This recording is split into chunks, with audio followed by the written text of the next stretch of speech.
At 8, stepping into college felt like stepping into freedom, but freedom came with invisible chains, surrounded by narrow minds, silent judgments, class divisions, and emotional isolation. One student's journey becomes a quiet rebellion against prejudice. This is a story of pain, self-discovery, dignity, and the slow courage it takes to rise when the world tries to define your limits. Part 1. The first step into a small world. When I was 18, I believed college would be the place where minds opened instead of closing, where questions were welcomed instead of judged, and where people were valued for their thoughts rather than their backgrounds. I walked through the college gate on the first day with a heart full of hope and a bag heavier than my dreams. I didn't know then that the heaviest burden wouldn't be books but people's thinking. The building looked grand from the outside, tall walls, wide corridors, and banners that spoke of progress, excellence, and enlightenment. But behind those walls lived something far smaller, narrow-mindedness dressed in confidence. I still remember that first morning clearly. The sun was gentle, the air nervous, and my hands slightly trembling as I adjusted the strap of my bag. Students walked in groups laughing, whispering, already belonging somewhere. I walked alone. Not because I wanted to, but because I didn't yet know where I fit. Inside the classroom, I chose a seat near the window. I always liked windows. They remind you that there is a world beyond whatever box you are placed in. As students filled the room, I noticed how quickly people began sorting each other by clothes, by accents, by brands, by confidence. A boy behind me whispered loudly, "Looks like half the class came straight from the village." Laughter followed. I didn't turn around, but I felt the words land on my back like stones. I came from a modest background. My clothes were clean but simple. My shoes were old but honest. I had earned my seat here through struggle. Not privilege but struggle doesn't shine the way money does. The professor entered and the room fell silent. He spoke about discipline, ambition, and competition. Everyone listened, but few truly heard, because the competition had already begun not in grades, but in status.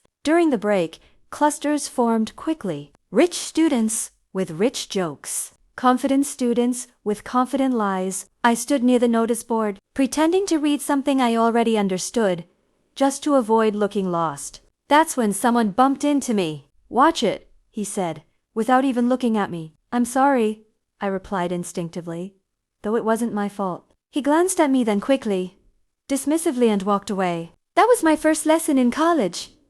Some people don't want apologies. They want power. The weight of labels. Within weeks, labels started sticking to people like shadows. He's rich. She's modern. He's backward. She's too quiet. He doesn't belong here. I learned that silence was often mistaken for weakness. When I spoke softly, people talked over me. When I shared an opinion, it was questioned not because it was wrong, but because I said it. One day in a group discussion, I finally gathered the courage to speak. I talked about equality, about education being a bridge, not a wall. When I finished, there was a brief pause. Then a girl smiled politely and said, "That sounds idealistic. In the real world, people need to know their place." Her words were calm. Her meaning was cruel. I wanted to ask, who decides that place? But my voice stayed trapped in my chest. That night,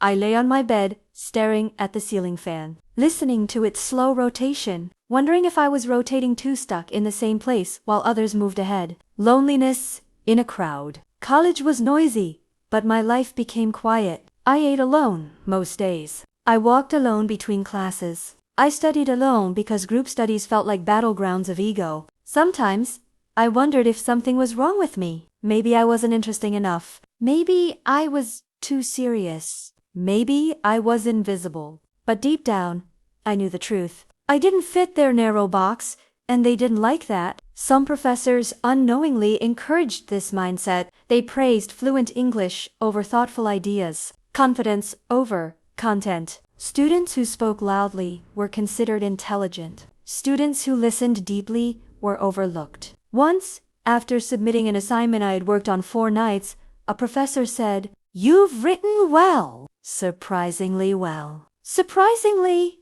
that one word erased all the effort behind my work and replaced it with doubt about my worth. A quiet decision. One evening, as I sat on the college steps, watching the sky turn orange, something shifted inside me. I realized I had two choices: shrink myself to fit into narrow minds, or grow strong enough to outgrow them. I chose the second, not loudly, not dramatically but quietly, the way real change begins. I started reading more, writing more, observing people instead of chasing their approval. I stopped apologizing for being myself. I let my silence become strength instead of shame. I didn't become popular, but I became aware, and awareness, I learned, is dangerous to narrow-mindedness.